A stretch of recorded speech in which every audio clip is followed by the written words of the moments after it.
C'est bon? Ah, puis alors, la technique marche en plus. Alors, il y a des moments comme ça absolument extraordinaires dans ce salon. Je me demande si on n'a pas été racheté par Télérama. C'est pas moi qui qui ai écrit la question, hein, parce que j'ai toujours pas compris ce que ça veut dire, mais moi je suis simplement voilà. Alors, messieurs, vous êtes prêts? Madame, vous êtes prêts? Attention. Le polar est-il un nouveau vecteur de prise de conscience des enjeux sociaux? Paf. Natacha? Oui. On va aller loin.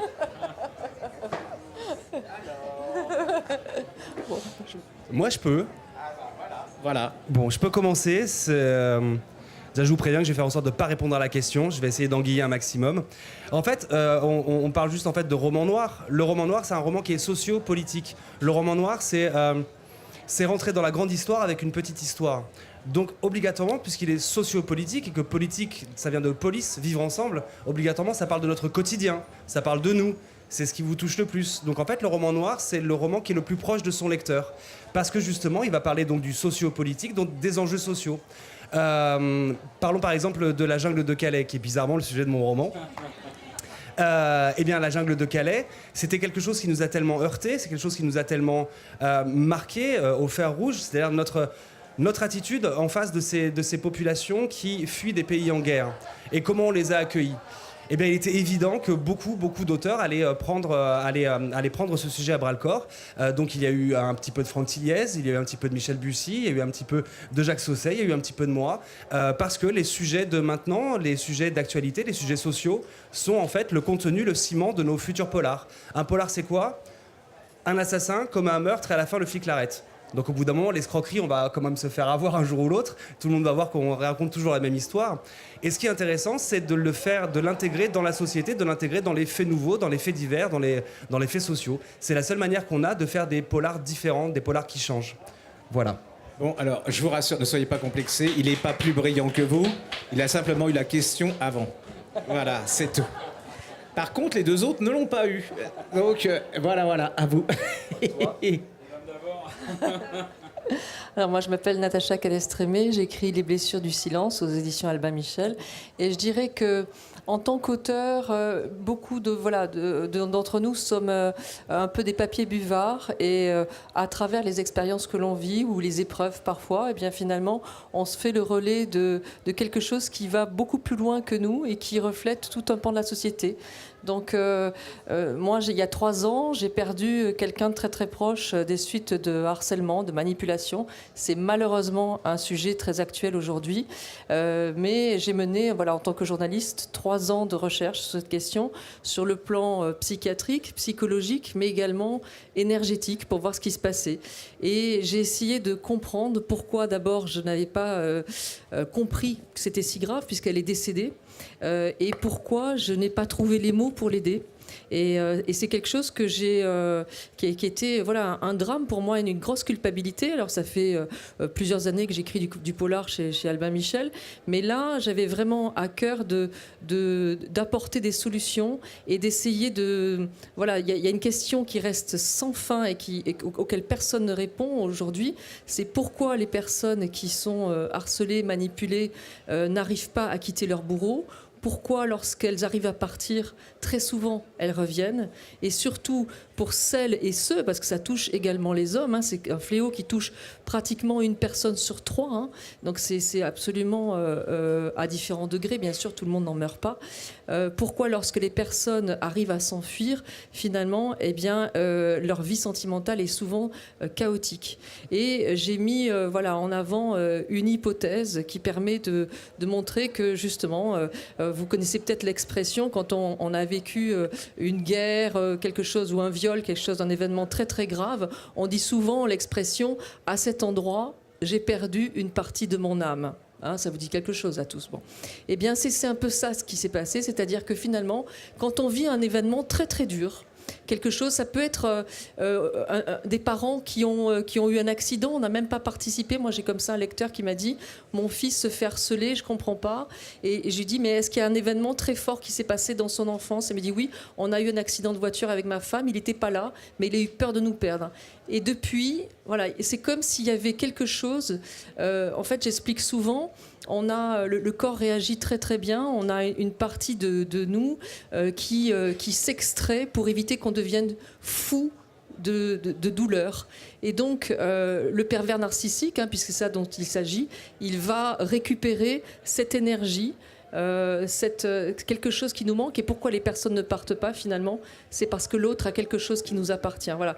Et c'est ce que j'ai essayé à travers mon roman, mais je pense que voilà, Olivier Norek le fait aussi très bien dans son livre sur la jungle de Calais, c'est-à-dire que à partir d'une situation où on a été buvard et où on a vécu une épreuve très difficile, où on avait vu des choses très difficiles, eh bien, essayer de donner à voir les choses pour être partagées par le plus grand nombre. Et dans mon cas, pour aider les gens, puisque c'est vraiment l'objectif, c'est ce que j'ai pas pu faire, ça va me donner l'émotion, mais ce que j'ai pas pu faire pour la personne qui en est décédée, l'aider auprès de tous mes lecteurs. Je passe la parole. Bon, cette chronique est terminée. Non. Ouais, voilà, super, merci. J'ai un autre débat là-bas.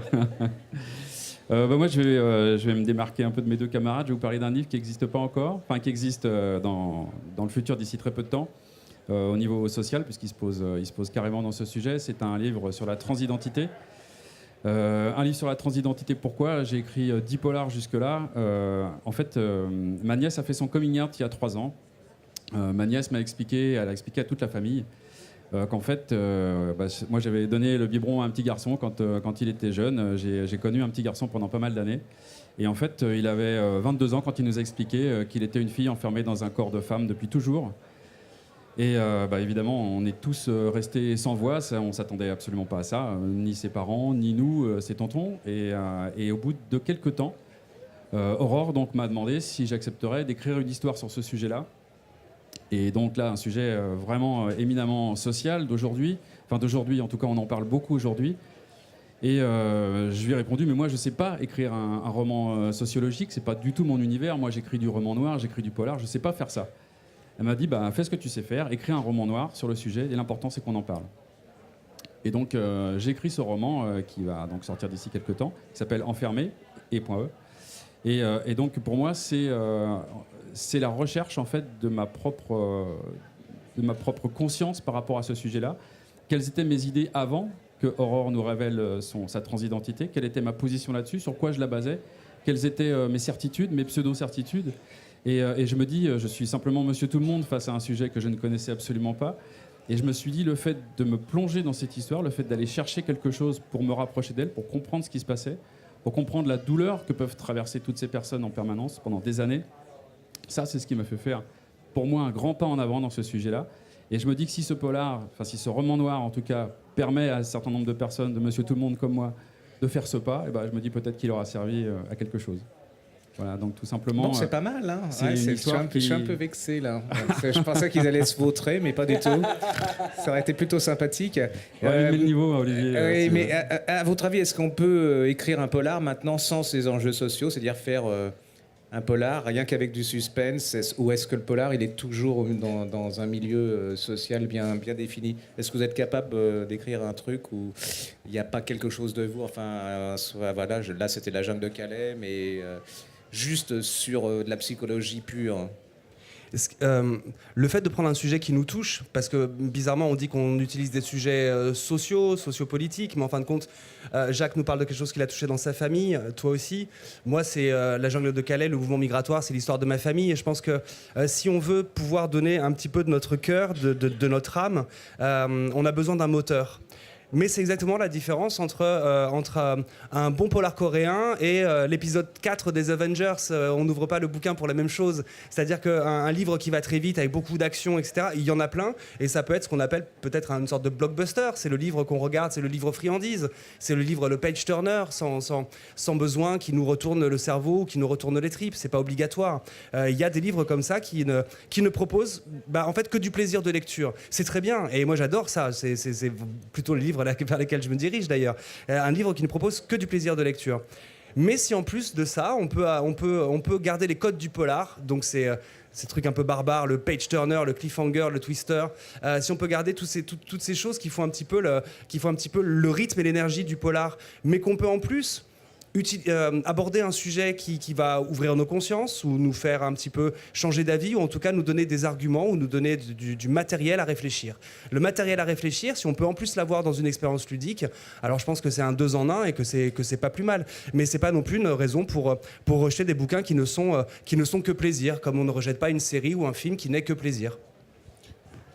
Oui, mais moi, je rejoins ce que dit Olivier, c'est-à-dire que je donne des cours de scénario à l'école du cinéma de Luc Besson, donc les ressorts dramatiques, je les connais par cœur. Je pourrais effectivement m'arrêter à ce côté, voilà, trouver le personnage, les conflits, les épreuves, etc., et l'antagoniste.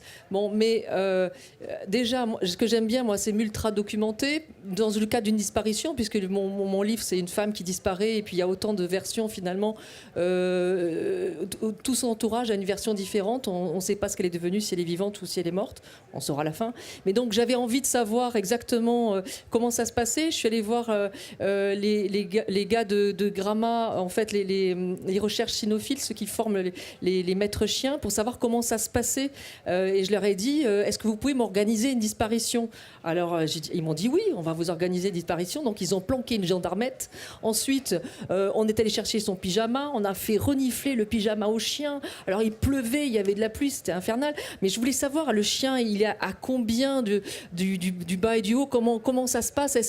Et alors, c'est là où j'ai appris qu'il renifle pas une odeur, mais un ADN. C'est un truc de fou. Alors, je pourrais m'arrêter au côté ultra documenté. J'ai plein de copains à la police criminelle et à la police judiciaire. J'aime bien, moi, vraiment m'ultra documenter. Mais, comme disait Olivier, c'est important. Moi, j'ai besoin de faire passer des messages. J'ai besoin de donner à réfléchir. Et il n'y a rien de tel pour moi que des lecteurs qui viennent me voir en me disant « Waouh, c'est génial, j'ai encore une maman hier. Je suis en train de résoudre un problème avec ma fille ado. Il ne s'agit absolument pas de problème d'ado dans mon livre. Mais il y a quelque chose qui lui a parlé. Et moi, là, dans ce cas-là, j'adore. » Oui, je pense que nous, les auteurs de polar, on est comme des poissons un peu qui naviguons dans une eau noire. Qu'est-ce qu'on raconte de mieux que cette eau noire dans laquelle on navigue, celle dans laquelle on baigne tous les jours à la télévision, à la radio, les journaux, on voit tout ce qui se passe autour de nous. Enfin, ça nous imprègne tous. On a tous le souvenir douloureux de 2015. Tous ces événements-là nous imprègnent au plus haut point et ils rejaillissent dans nos histoires d'autant plus fort qu'ils nous imprègnent. Donc pour moi, c'est plus facile de raconter une histoire avec des éléments d'aujourd'hui, forcément, qui nous tournent autour. Quand je raconte des histoires, quand des parties de mes romans sont historiques, j'ai besoin de faire énormément de recherches aussi pour m'en plonger dans un univers qui n'est pas le mien, pour aller chercher des renseignements. Moi, je ne suis pas du tout historien, donc j'ai vraiment besoin de travailler à mort ces parties-là, et j'ai toujours peur que ce ne soit pas crédible, que j'arrive pas à faire passer ce que je veux transmettre à travers ces passages-là. Donc pour moi, c'est beaucoup plus facile en fait de me plonger dans les éléments d'aujourd'hui, dans ce qui nous environne, et donc forcément tout ce qui est fait divers, tout ce qui est sociopolitique autour de nous, c'est majeur dans les romans, enfin dans ceux que je veux construire. Bon, je pense qu'ils ont répondu à la question Télérama. Assez bien d'ailleurs, et comme la jeune fille là-bas, elle me dit que c'est terminé, donc c'est elle qui est chef, donc c'est terminé. Merci beaucoup pour. C'était un peu foireux là, enfin c'était un coup fourré. Bon, mais vous avez bien réussi. Et merci. Puis je crois que vous continuez à signer encore là un petit peu. Alors voilà, allez signer et puis vous allez avoir un bel autographe de Lilith du polar français. Merci beaucoup. Merci beaucoup.